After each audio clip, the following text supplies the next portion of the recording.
திருவாரூர், தஞ்சாவூர், புதுக்கோட்டை மாவட்டங்களில் பரவலாக மழை பெய்து வருவதால் குளிர்ச்சியான சூழல் நிலவுகிறது. தென்மேற்கு வங்கக்கடல் மற்றும் அரபிக்கடல் பகுதியில் காற்றின் வேக மாறுபாடு காரணமாக டெல்டா மற்றும் கடலோர மாவட்டங்களில் மழைக்கு வாய்ப்பிருப்பதாக வானிலை மையம் தெரிவித்திருந்தது. இந்நிலையில் இன்று காலை முதலே திருவாரூர், நாகை, தஞ்சாவூர் மாவட்டங்களில் மிதமான அளவு மழை பெய்திருக்கிறது. திருவாரூர் மாவட்டத்தில் ஒரு சில இடங்களில் சற்று பலத்த மழை பெய்திருக்கிறது. இதேபோல் புதுக்கோட்டை மாவட்டத்திலும் பரவலாக மழை பெய்திருக்கிறது. மணல் மேல்குடி, கட்டுமாவடி, நாகுடி, அறந்தாங்கி சுற்றுவட்டாரத்தில் மிதமான அளவுக்கு மழை பெய்திருக்கிறது. வெயிலின் தாக்கம் வாட்டி வதைத்த நிலையில் தற்போது கோடை மழை பெய்வது விவசாயிகளிடையே மகிழ்ச்சியை ஏற்படுத்தியுள்ளது.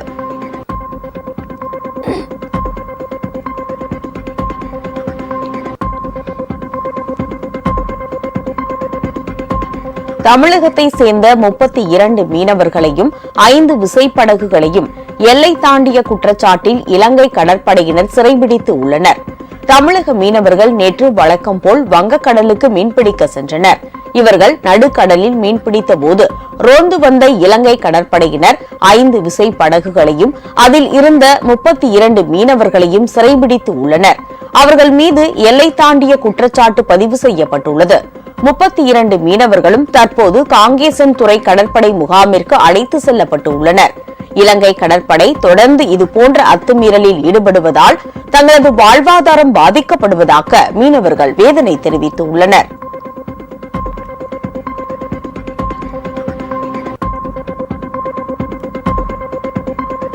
திமுக மற்றும் அதன் கூட்டணி கட்சி வேட்பாளர்களை ஆதரித்து நாளை முதல் அடுத்த மாதம் 17ஆம் தேதி வரை முதலமைச்சர் மு.க.ஸ்டாலின் பிரச்சாரம் மேற்கொள்ள உள்ளார்.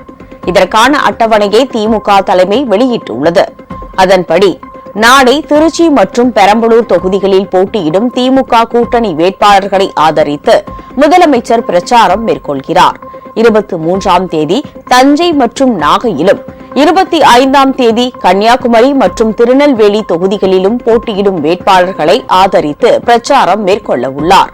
ஒரு நாளைக்கு 2 மக்களவை தொகுதிகள் வீதம் ஏப்ரல் மாதம் 17ஆம் தேதி வரை பிரச்சாரம் மேற்கொள்ளும் வகையில் முதலமைச்சரின் பயண அட்டவணை தயாரிக்கப்பட்டுள்ளது.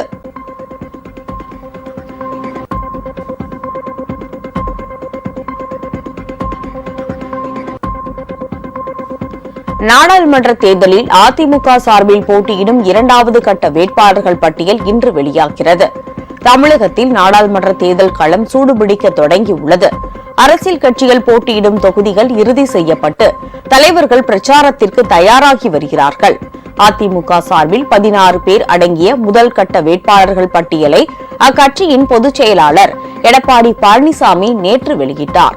இந்த நிலையில் 2வது கட்ட வேட்பாளர்கள் பட்டியல் இன்று வெளியாக உள்ளது.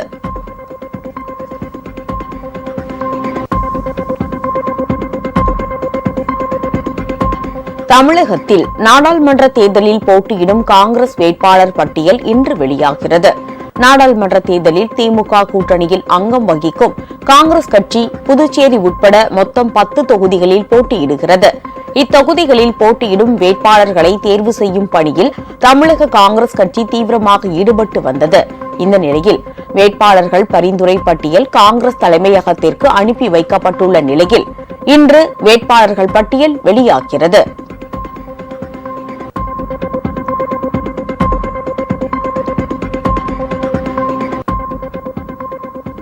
பிஜேபி கூட்டணியில் இடம்பெற்றுள்ள இந்திய ஜனநாயக கட்சிக்கு பெரம்பலூர் தொகுதி ஒதுக்கப்பட்டுள்ளது. இதற்கான ஒப்பந்தம் கையெழுத்தாகியுள்ளது. கடந்த முறை பெரம்பலூர் தொகுதியில் திமுக கூட்டணியில் இந்திய ஜனநாயக கட்சி போட்டியிட்டு வெற்றி பெற்றது. இந்த முறை பிஜேபி கூட்டணியில் சேர்ந்து அந்த கட்சி தேர்தல் களம் காண்கிறது. இந்திய கூட்டணியில் இந்திய ஜனநாயக கட்சிக்கு ஒரு இடம் ஒதுக்கப்பட்டிருக்கிறது. அதை மிக சந்தோஷத்துடன் நாங்கள் ஏற்றுக்கொண்டோம். ஆமாம், மீண்டும் பெரம்பலூர் தான். பெரம்பலூரில் இருக்க நிறைய ஒர்க் பண்ணி வச்சதுனால நாங்கள் அதே தான் கேட்டோம்.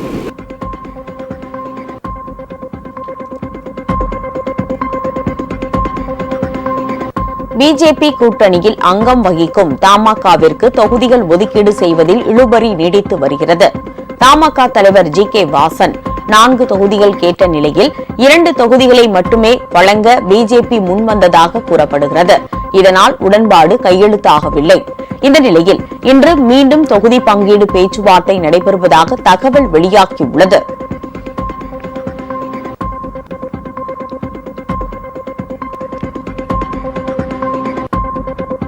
முன்னாள் முதலமைச்சர் ஓ பன்னீர்செல்வமும் பிஜேபி குழுவினருடன் நடத்திய பேச்சில் உடன்பாடு ஏற்படவில்லை. அதிமுக தொண்டர் உரிமை மீட்பு குழு என்ற பெயரில் இயக்கம் நடத்தும் ஓபிஎஸ் பிஜேபி அலுவலகத்திற்கு வந்து கூட்டணி பேச்சுவார்த்தையில் ஈடுபட்டார். ஆனால் அவர்களுக்குள் உடன்பாடு எட்டவில்லை. இதையடுத்து இன்று நடைபெறும் மாவட்ட செயலாளர்கள் கூட்டத்திற்கு பிறகு தனது முடிவை அறிவிப்பதாக ஓ பன்னீர்செல்வம் தெரிவித்தார்.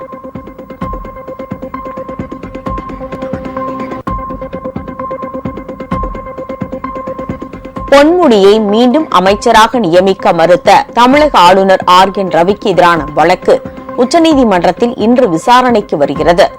சொத்து குவிப்பு வழக்கில் பொன்முடி மற்றும் அவரது மனைவிக்கு 3 ஆண்டுகள் சிறை தண்டனை விதித்த சென்னை உயர்நீதிமன்றத்தின் தீர்ப்பை உச்சநீதிமன்றம் நிறுத்தி வைத்து உத்தரவிட்டது.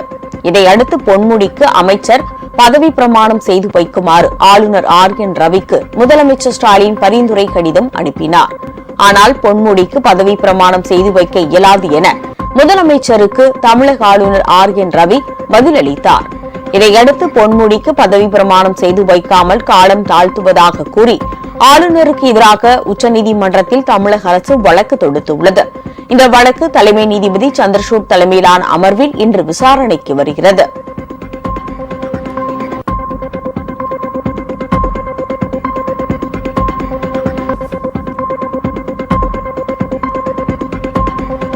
அரியலூரில் மகா காளியம்மன் கோவில் பூச்சொரிதல் விழா சிறப்பாக நடைபெற்றது. அரியலூர் நகரில் மையப்பகுதியில் மிக பழமையான மகா காளியம்மன் ஆலயம் உள்ளது. இந்த ஆலயத்தில் பூச்சொரிதல் விழா நடைபெற்றது.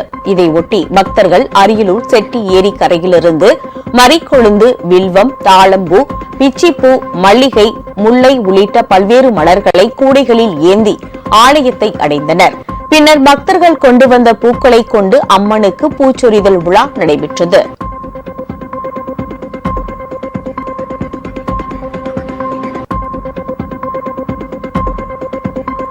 தமிழகம் முழுவதும் தேர்தல் பறக்கும் படை அதிகாரிகள் வாகன சோதனையில் ஈடுபட்டு உள்ளனர்.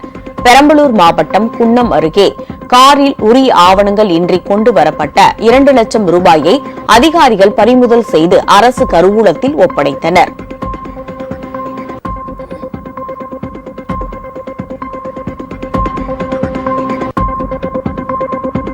தூத்துக்குடி மாவட்டம் திருச்செந்தூர் சாலையில் தேர்தல் பறக்கும் படையினர் அந்த வழியாக வந்த காரை மடக்கி சோதனையிட்டனர். அப்போது காரில் உரிய ஆவணங்கள் இன்றி எடுத்து வரப்பட்ட 1 லட்சம் ரூபாயை பறிமுதல் செய்தனர்.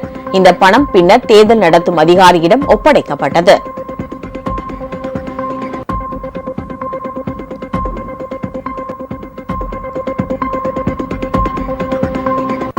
கிருஷ்ணகிரி மாவட்டம் தேன்கனிக்கோட்டை அருகே மருத்துவம் படிக்காமல் நோயாளிகளுக்கு வைத்தியம் பார்த்தவர் கைது செய்யப்பட்டுள்ளார்.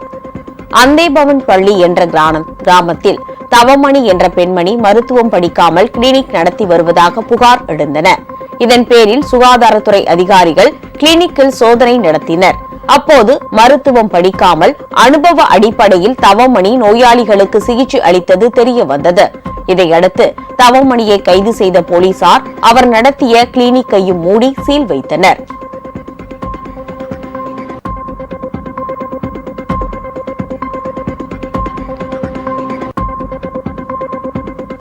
உதகை மலைப்பாதையில் பூத்து குலுங்கும் வண்ண மலர்கள் சுற்றுலா பயணிகளை கவர்ந்து வருகிறது. உதகை மலைப்பாதை இருபுறமும் ஆஸ்திரேலியாவை தாயகமாக கொண்ட ஜகரெண்டா நீல நிறத்தில் பூத்து குலுங்குவது ரம்யமாக காட்சியளிக்கிறது. இந்த மலர்கள் ஊட்டி, தொட்டபெட்டா சாலை, கோத்தகிரி சாலை, குன்னூர் சாலை இருபுறமும் பூத்து குலுங்குகிறது. இந்த மலர்களை சுற்றுலா பயணிகள் புகைப்படம், செல்ஃபி எடுத்து மகிழ்ந்து வருகின்றனர்.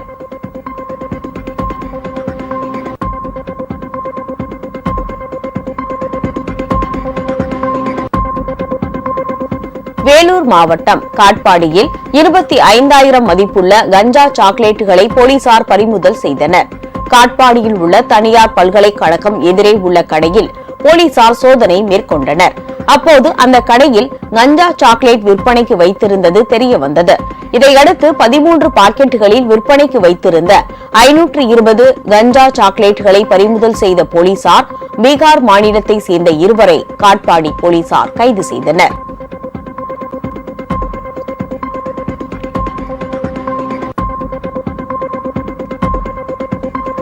ஈரோடு மத்திய பேருந்து நிலையத்தில் மதுவிலக்கு போலீசார் தீவிர சோதனையில் ஈடுபட்டனர்.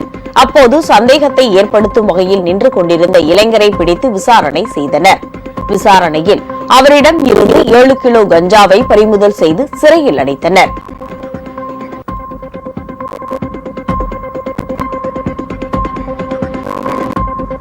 வேலூர் சத்துவாச்சாரியில் வேலூர் கிழக்கு மாவட்ட பாமக அலுவலகத்தில் பாமக செயல் வீரர்கள் கூட்டம் நடைபெற்றது. இதில் பாமக மாநில துணைத் தலைவர் NT சண்முகம் உள்ளிட்ட பலர் பங்கேற்றனர்.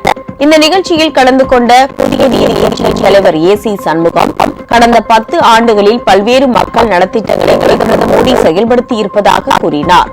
மீண்டும் 3வது முறையாக பிஜேபி ஆட்சியை பிடிக்கும் என்றும் அவர் நம்பிக்கை தெரிவித்தார்.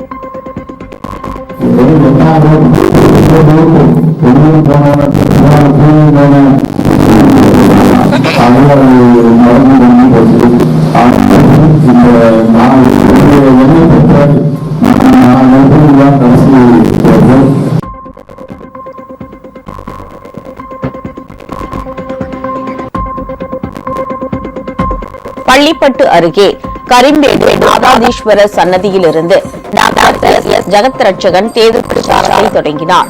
அரக்கோணம் நாடாளுமன்ற தொகுதியில் திமுக சார்பில் 4வது முறையாக டாக்டர் ஜெகத் ரட்சகன் நிறுத்தப்பட்டுள்ளார்.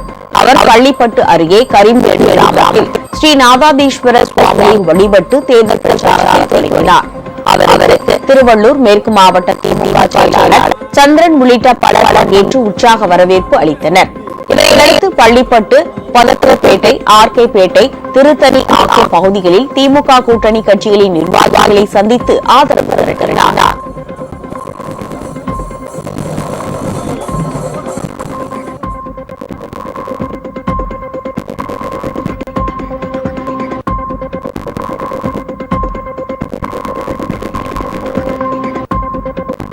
மதுரை மாவட்டம் உசிலம்பட்டியில் அதிமுக சார்பில் எச்சி துணைத் தலைவர் R. உதயகுமார் தலைமையில் தேனி பாராளுமன்ற தேர்தல் ஆலோசனை கூட்டம் நடைபெற்றது. பின்னர் செய்தியாளர்களை சந்தித்த அவர் திமுக ஆட்சியில் சட்டம் தமிழ்நாடு மாறியிருக்கிறது எனவும் இளைய சமுதாயத்தினரிடையே கேள்விக்குறியாக இருக்கிறது எனவும் குற்றம் சாட்டினார்.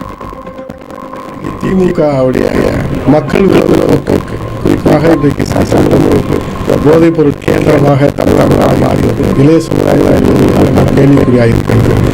அதை நாங்கள் எடுத்துச் செல்வோம். தமிழகத்தில் மௌன சாமியாக மாண்பு முதலமைச்சர் சொல்கிறார்கள்.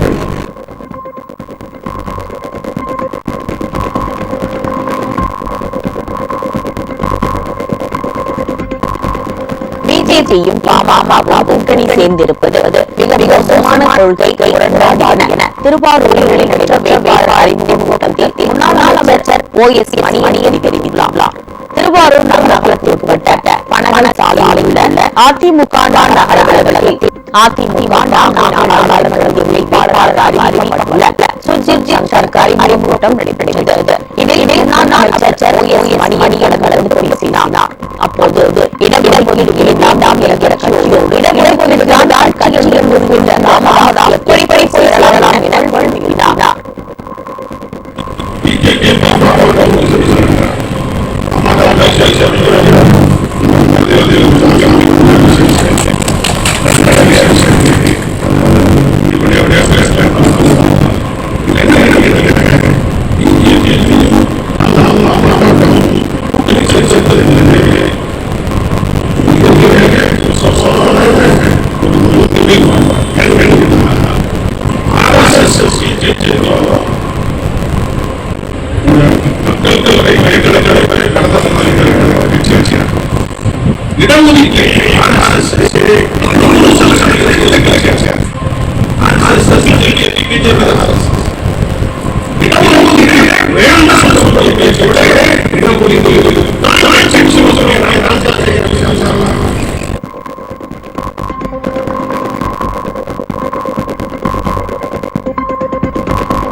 சைதாப்பேட்டை அருகே இரு வியாபாரி தூக்கிட்டு தலை செய்த சம்பவம் அப்பகுதியில் பரபரப்பை ஏற்படுத்தியுள்ளது.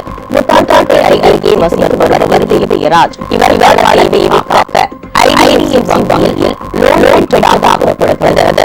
இந்த நிலையில் தேவராஜ் உடல்நிலை இல்லாமல் நிலையில் சரியான லோனை செலுத்த முடியாமல் உள்ளதாக கூறப்படுகிறது. இந்த நிலையில் ஐடிஎஃப்சி வங்கியிலிருந்து போன் நேரடியாகவும் வந்துள்ளன. இதனையடுத்து அச்சமடைந்த தேவராஜ் தன்னுடைய மரணத்தில் ஐடிஎஃப்சி விடாதாராயம் என கடிதம் எழுதி வைத்து தூக்கிட்டு தற்கொலை செய்து கொண்டார். அப்பா ஐடியா ஒரு 6 மாசம் பண்ண முடியல. அதனால அந்த ப்ரெஷர்னால அப்பாவுக்கு அது செட்டில்மெண்ட் பண்றதுக்காக பேங்க்ல பேசியிருந்தாங்க. செட்டில்மெண்ட் பேமெண்ட் பண்றதுக்கு டிலே ஆனதுனால அப்பாவுக்கு ஆள் அவர் என்ன நல்லா சரி பண்ணலான்ற வேலைக்கு பிறகு செய்திகள் தொடரும்.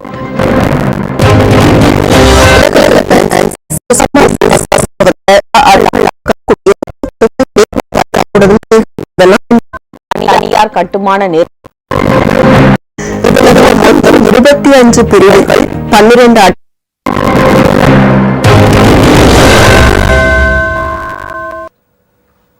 முக்கிய செய்திகள் தொடர்கின்றன.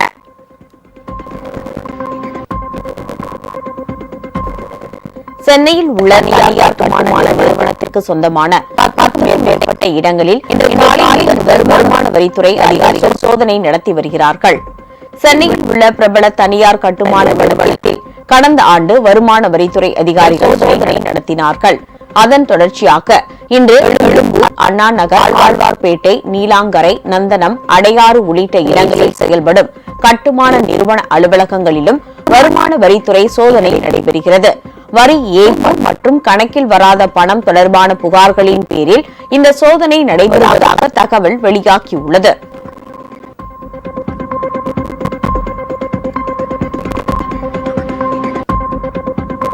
தலைநகர் டெல்லியின் கபீர் நகர் என்ற இடத்தில் கட்டப்பட்டு வந்த 2 அடுக்குமாடி கட்டிடம் திடீரென்று இடிந்து விழுந்தது.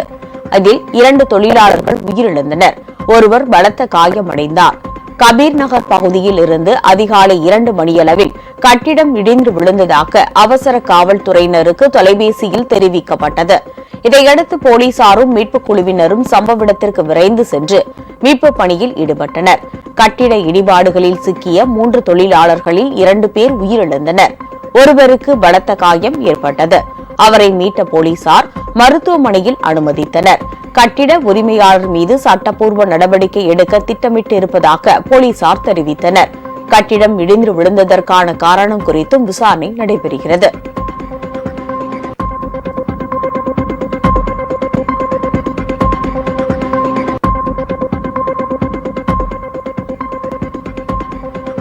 ராமநாதபுரம் மாவட்டம் பரமக்குடி அருகே வண்டி மாக்காளி ஊர்வலத்தில் கலந்து கொண்ட பக்தர்களை இஸ்லாமியர்கள் வரவேற்ற நிகழ்வு நிகழ்ச்சியை ஏற்படுத்தியுள்ளது.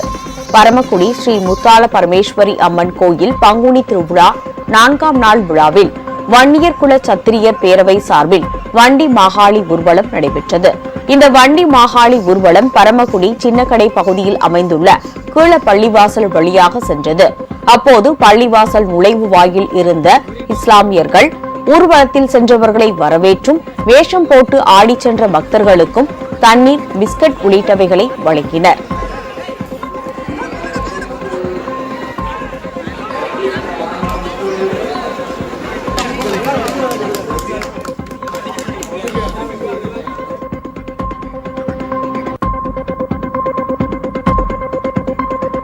திருப்பதி ஏழுமலையான் கோவில் தெப்போற்சவ திருவிழாவில் ஏராளமான பக்தர்கள் கலந்து கொண்டு சுவாமி தரிசனம் செய்தனர்.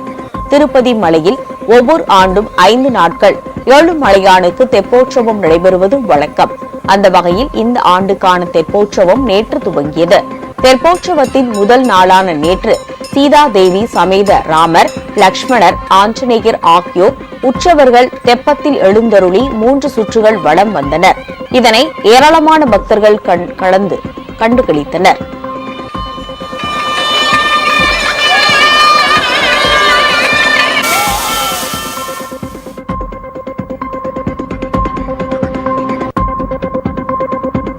கோவை மாவட்டம் மேட்டுப்பாளையத்தில் உள்ள தென் திருமலை திருவேங்கட சுவாமி ஸ்ரீவாரி ஆலயத்தில் பங்குனி மாத தெற்போற்சவ விழா நடைபெற்றது.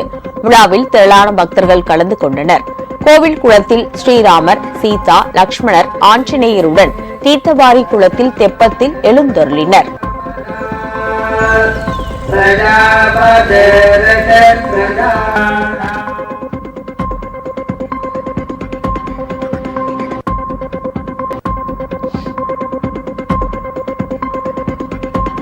அதிமுகவை சேர்ந்த முன்னாள் அமைச்சர் சி விஜயபாஸ்கரின் வீட்டில் அமலாக்கத்துறை அதிகாரிகள் இன்று காலை முதல் சோதனையில் ஈடுபட்டு உள்ளனர். அதிமுக ஆட்சியில் சுகாதாரத்துறை அமைச்சராக இருந்தவர் சி விஜயபாஸ்கர். புதுக்கோட்டை மாவட்டம் இலுப்பலூரில் உள்ள அவருடைய வீட்டிற்கு இன்று காலை சென்ற அமலாக்கத்துறை அதிகாரிகள் சோதனையை தொடங்கினர். குட்கா முறைகேடு வழக்கில் ஏற்கனவே விஜயபாஸ்கர் மீது வழக்கு தொடர ஆளுநர் RN ரவி அனுமதி வழங்கியுள்ளார். இந்த நிலையில் அமலாக்கத்துறை அதிகாரிகள் இன்று விஜயபாஸ்கர் வீட்டில் சோதனை நடத்தி வருவது குறிப்பிடத்தக்கது. உங்கள் ராஜ் நியூஸ் தொலைக்காட்சியில் திங்கள் முதல் வெள்ளி வரை தினந்தோறும் பிற்பகல் 2 மணிக்கு உங்கள் பகுதியில் உள்ள குறைகளை நேரலையில் தெரிவிக்கும் புகார் பெட்டி நிகழ்ச்சி. பங்கு பெறுங்கள், பயனடையுங்கள், காணத் தவறாதீர்கள்.